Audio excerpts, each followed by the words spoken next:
पश्चिमी विचारक पश्चिमी विचारक में आज हम विद्वान संत थॉमस एक्विनास इसके बारे में अध्ययन करेंगे। किसके बारे में? संत थॉमस एक्विनास के बारे में अध्ययन करेंगे। ये कौन थे? इनका जन्म यूरोप महाद्वीप में हुआ। कब हुआ था?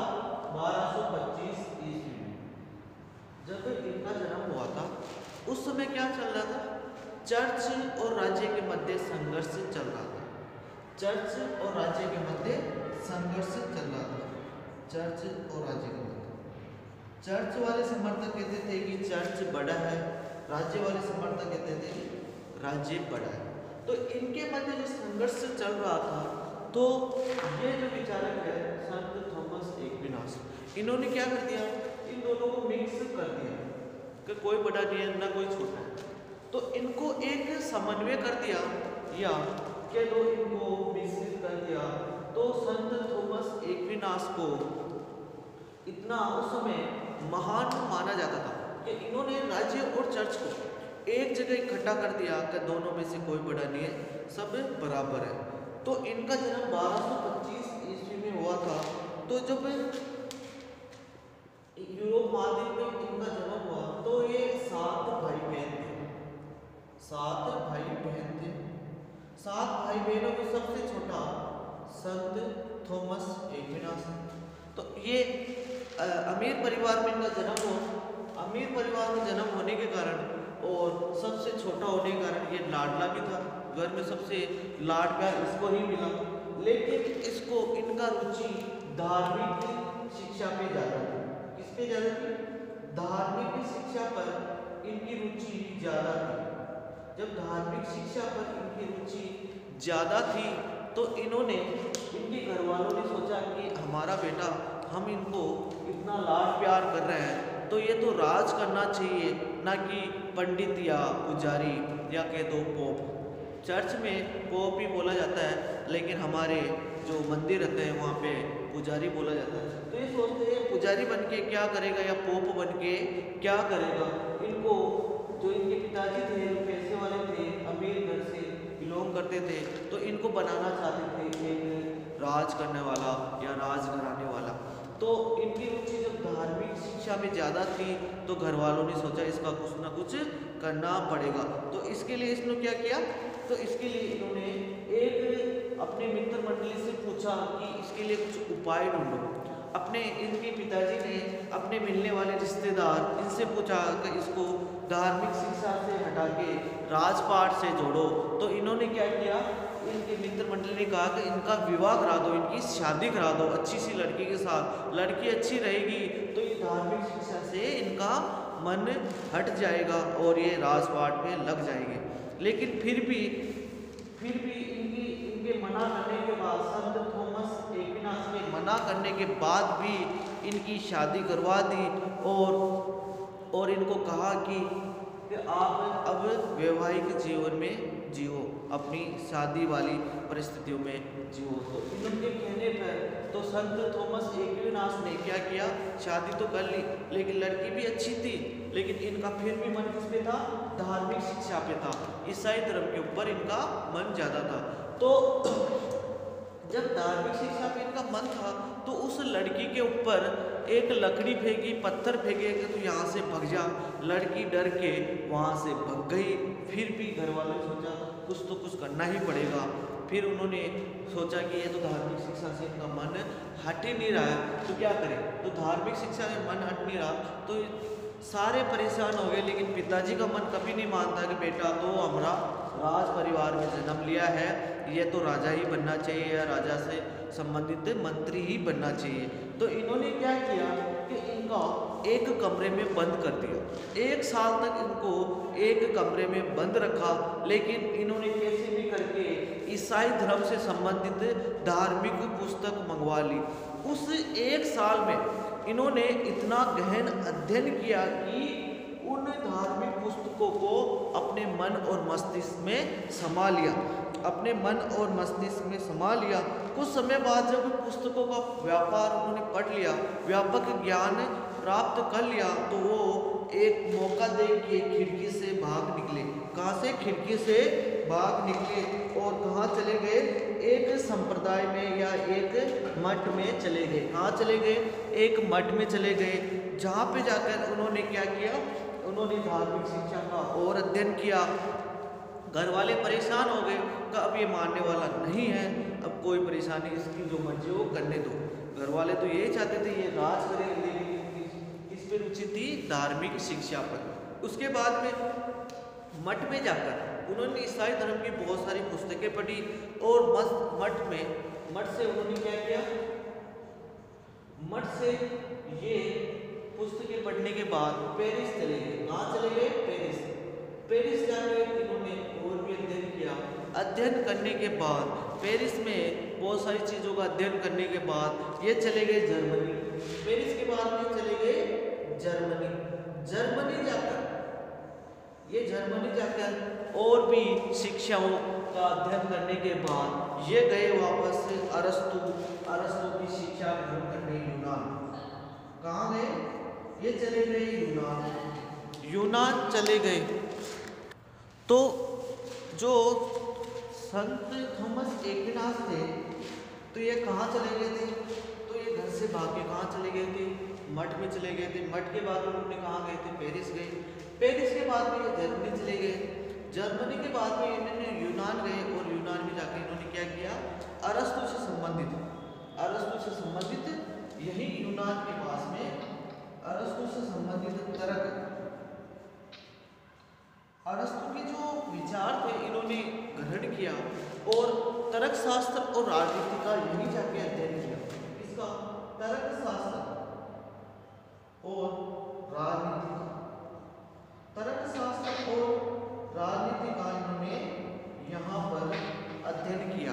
तर्क शास्त्र और राजनीति का चीज यह है कि जो उन्होंने अरस्तु से संबंधित तर्क शास्त्र और राजनीति का ज्ञान प्राप्त किया, वो आज संत थॉमस एक्विनास को अरस्तुवादी एक्विनास भी इसी वजह से कहा जाता है। इस वजह से, इसी वजह से, क्योंकि इन्होंने जो संत थॉमस एक्विनास थे, इन्होंने अरस्तु से संबंधित जो राजनीति का अध्ययन किया। अरस्तु ने जो राजनीति पर जो विचार दिए उसको किसने बदला? इन्होंने ईसाई धर्म के या धार्मिक शिक्षा के आधार पर बदला। किस आधार पर बदला?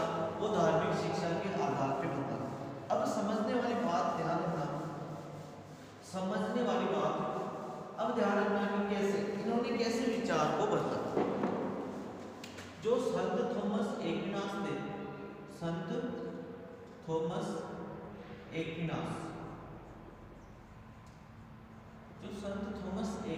थे, ये किसको मानते थे?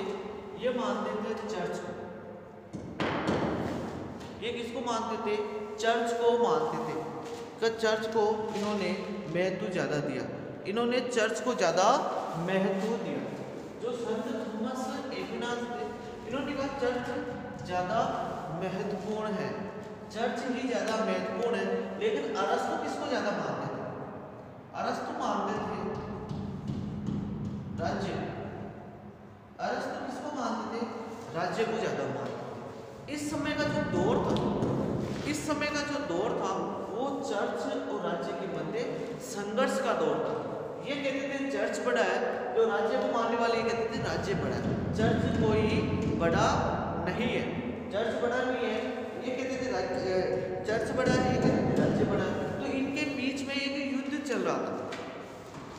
जैसे मैं आपको बताऊं, कभी 2020 चल रहा है। क्या चल रहा है? 2020 चल रहा है। जो 2020 चल रहा है, जब जीरो से स्टार्ट हुआ, क्या हुआ?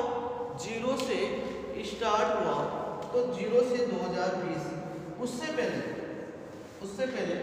428 ईसा पूर्व, ये ईसा पूर्व है और ये ईसा के बाद में है।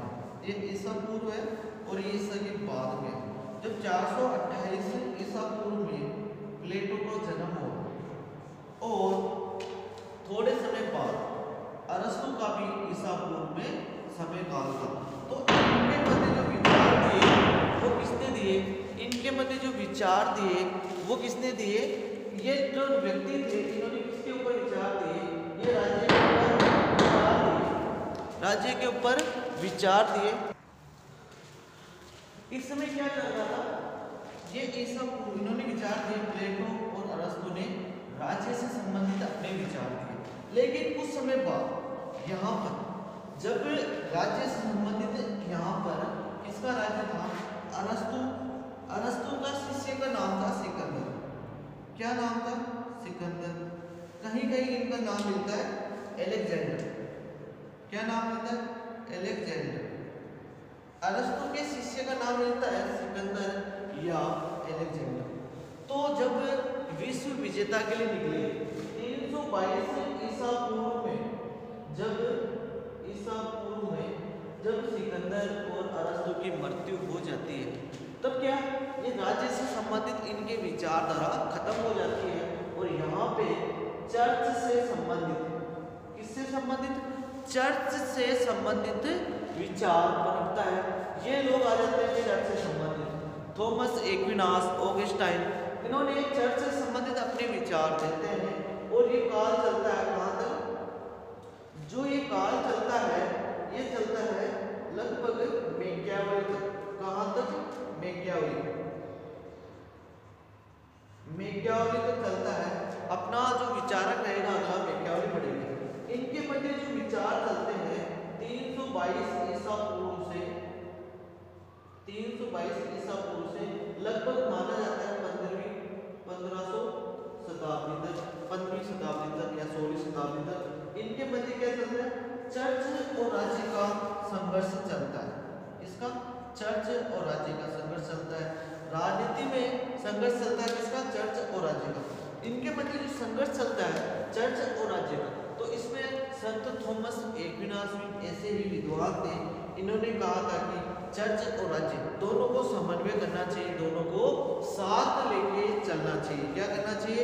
दोनों को साथ लेके चलना चाहिए। तो इस आधार पर इनको संत थॉमस एक्विनास को इनको कहा जाता है चर्च राज्य का समन्वय या अरस्तु का ईसाईकरण। इन्होंने क्या किया था? चर्च और राज्य का क्या किया था? समन्वय किया था। इन्होंने किया था चर्च और राज्य का समन्वय किया था। जब चर्च और राज्य को इन्होंने समन्वय कर दिया और इन्होंने क्या कर दिया?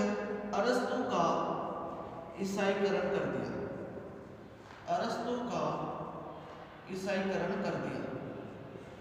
को ईसाईकरण के आधार पर या धार्मिक शिक्षा के आधार पर मार दिया। एग्जामिनेशन यहीं से आएगा। अरस्तु का ईसाईकरण किसने किया था? अरस्तु का ईसाईकरण किसने किया था? तो संत थॉमस एक्विनास ने किया था। किसने किया था? संत थॉमस एक्विनास ने किया था। इसके बाद में इन्होंने क्या किया था? तो इन्होंने राज्य से संबंधित अपने जो विचार दिए वो किस आधार पर दिए? संत थॉमस एक्विनास अपने जो विचार राज्य से संबंधित जो विचार दिए वो किस आधार पर दिए? इन्होंने कहा कि जो राज्य की उत्पत्ति हुई है, किसकी? राज्य की जो उत्पत्ति हुई है वो जो मनुष्य ने जो पाप किया है, किसने? मनुष्य ने जो पाप किया है इसके आधार पर राज्य की उत्पत्ति हुई। अगर मनुष्य पाप नहीं करता तो राज्य की उत्पत्ति नहीं होती। राज्य की उत्पत्ति संत थॉमस एक्विनास के अनुसार मनुष्य के पाप के कारण हुई है। अगर मनुष्य पाप नहीं करता तो राज्य की उत्पत्ति नहीं है। तो ये कहता है कि राज्य एक प्राकृतिक संस्था नहीं होकर उसके कारण एक आवश्यक बुराई है। क्या कहता है? ये राज्य को एक आवश्यक बुराई कहता है। क्या कहता है? आवश्यक बुराई कहता है। ये शब्दावली ध्यान रखना, ये शब्द ध्यान रखना कि इन्होंने संत थॉमस एक्विनास ने राज्य को क्या कहा है? आवश्यक बुराई कहा है। ये छोटे छोटे शब्द है, इनको ध्यान रखना कि संत थॉमस एक्विनास ने राज्य को आवश्यक बुराई कहा है। जैसे प्लेटो ने राज्य को काल्पनिक राज्य कहा है, कल्पना के आधार पर राज्य को बांटा है और कहा है कि मनुष्य इस पर नियंत्रण नहीं रख सकता। क्या नहीं रख सकता? इस पर नियंत्रण नहीं रख सकता। इसीलिए राज्य और सरकार इस पर नियंत्रण बनाता है। क्या बनाता है? और इसी कारण राज्य और सरकार इस पर नियंत्रण बनाता है। अगर राज्य में पाप ज्यादा हो जाए, मनुष्य ज्यादा पाप करने लग जाए, तो राज्य क्या करेगा? उस पर राज्य और सरकार मिलकर क्या करेंगे? राज्य और सरकार मिलकर इसको क्या करेंगे? इस पाप को नियंत्रण करेंगे। जो मनुष्य पाप करता है, राज्य व सरकार मिलकर क्या करेंगे? इस पाप पर नियंत्रण करेंगे। जो मनुष्य पाप करता है तो उस पर क्या करेगा? नियंत्रण करेगा। कौन नियंत्रण करेगा? ये राज्य और सरकार मिलकर। राज्य और सरकार मिलकर इस पर नियंत्रण करेंगे। लेकिन एक्विनास के विचार अलग थे। एक्विनास ने कहा था कि मानव स्वभाव से सामाजिक व राजनीतिक प्राणी है। क्या कहा था? मानव स्वभाव से सामाजिक व राजनीतिक प्राणी है और राज्य इसलिए आवश्यक नहीं है कि मनुष्य की बुराई पर रोक लगाता है। इसलिए क्योंकि मनुष्य अपना पूरा विकास राज्य के बाहर नहीं कर सकता, राज्य के अंदर रहकर ही कर सकता है। तो एक्विनास क्या कहता है कि जो मनुष्य है वो क्या करता है? अपना विकास कैसे करता है? राज्य में रहकर ही अपना विकास कर सकता है। कोई व्यक्ति राज्य से बाहर जाकर विकास कर पाएगा? नहीं कर पाएगा। जैसे एग्जाम्पल दे, कोई व्यक्ति है, कोई भी इंसान है या विद्यार्थी या स्टूडेंट है, वो क्या करेगा? अपने जो मम्मी पापा है या जो संरक्षण है उनके हिसाब से जो पढ़ाई कर रहा है, अगर मान लो मम्मी पापा ने कह दिया कि आपको पढ़ाई नहीं करनी है, तो क्या वो पढ़ाई कर पाएगा? नहीं कर पाएगा। अगर सपोर्ट मम्मी पापा का रहेगा तो व्यक्ति अपनी पढ़ाई कर पाएगा, अपनी सारी इच्छाएं पूरी कर पाएगा। ऐसे व्यक्ति से पूछो जिनको पढ़ाई से वो छुटकारा पा चुके हैं या उनकी पढ़ाई छूट चुकी है, तो कैसे छूटी है? तो उनको या तो मम्मी पापा का साया हट गया है या किसी कारणवश उनके बेरोजगारी है या घर में आर्थिक स्थिति खराब है। तो वैसे ही मनुष्य क्या होता है? अगर राज्य में नहीं होगा तो अपना विकास नहीं कर पाएगा। अगर राज्य ही नहीं होगा, अगर राज्य ही, ये मान लो राज्य है, अगर ये राज्य ही नहीं होगा तो मनुष्य इसमें अपना विकास नहीं कर पाएगा। जैसे कहीं कहीं सुनते हैं, कोई देश है जहाँ पर लड़ाई झगड़े ज़्यादा होते हैं, अगर राज्य और सरकार का नियंत्रण नहीं रहता है तो वहाँ इंसान का विकास नहीं हो पाता है। जैसे आतंकवादी संगठन होते हैं तो वहाँ कैसे होते हैं? तो वहाँ पर विकास किस प्रकार से होता है? तो वहाँ पर विकास किस प्रकार से होता है? तो वो क्या करते हैं? आए दिन अपने हिसाब से किसी को मार देते हैं, किसी पे गोली चला देते हैं। तो राज्य और सरकार का महत्व बहुत ज़्यादा है। अगर जहाँ पे राज्य होगा, सरकार होगा, अगर मनुष्य के पाप पर नियंत्रण नहीं होगा तो वो राज्य सरकार उस राज्य में या उस सरकार में व्यक्ति का विकास नहीं हो पाएगा। तो इस आधार पर संत थॉमस एक्विनास ने क्या दिए थे? अपने जो विचार दिए थे उसमें कहा था कि राज्य आवश्यक बुराई है। क्या है? राज्य आवश्यक बुराई है। तो अरस्तु ने संविधान का वर्गीकरण किस आधार पर किया? उसी को संत थॉमस एक्विनास मानता है। संविधान का वर्गीकरण किस आधार पर किया? संविधान का वर्गीकरण किस आधार पर किया? इसने सामान्य हित और स्वयं का हित जब मैंने अरस्तु पढ़ाया था तो उसमें आपको बताया था कि अरस्तु ने जो संविधान का वर्गीकरण किया तो संख्या और सामान्य हित और स्वयं हित के आधार पर किया था। अगर कहीं पे एक व्यक्ति शासन करे तो सामान्य हित में आएगा राजतंत्र। क्या आएगा? राजतंत्र। अगर एक व्यक्ति शासन करे तो सामान्य हित में क्या आएगा? राजतंत्र आएगा। लेकिन वो अगर खुद के बारे में सोचे तो वहां आएगा निरंकुश तंत्र। अरस्तु ने जो संविधान का वर्गीकरण किया वो संख्या और हित के आधार पर किया। अगर एक व्यक्ति शासन करे, वो जनता के बारे में सोचे तो वो आएगा राजतंत्र। अगर वो खुद का पेट भरे, खुद के बारे में या खुद के परिवार के बारे में सोचे तो आएगा निरंकुश तंत्र। लेकिन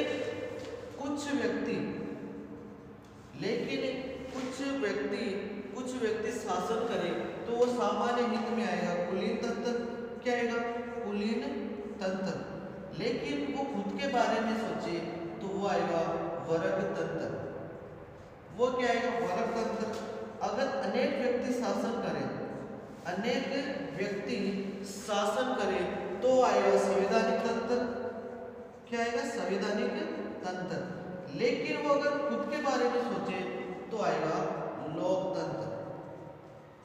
ये तो अरस्तु ने बांटा, लेकिन संत एक्विनास ने इसमें थोड़ा सा परिवर्तन करता है। क्या करता है कि एक व्यक्ति के हाथ में शक्ति रहनी चाहिए। इसको मानता है सबसे ज्यादा इसको ही महत्व देता है। बाकी सबको ये बांटता तो है संत थॉमस एक्विनास, लेकिन महत्व सबसे ज्यादा राजतंत्र को देता है। किसको देता है? राजतंत्र। कहता है कि जिस प्रकार अपना शरीर है उसमें सबसे ज्यादा कंट्रोल अपना मस्तिष्क का होता है, अपना दिमाग का होता है।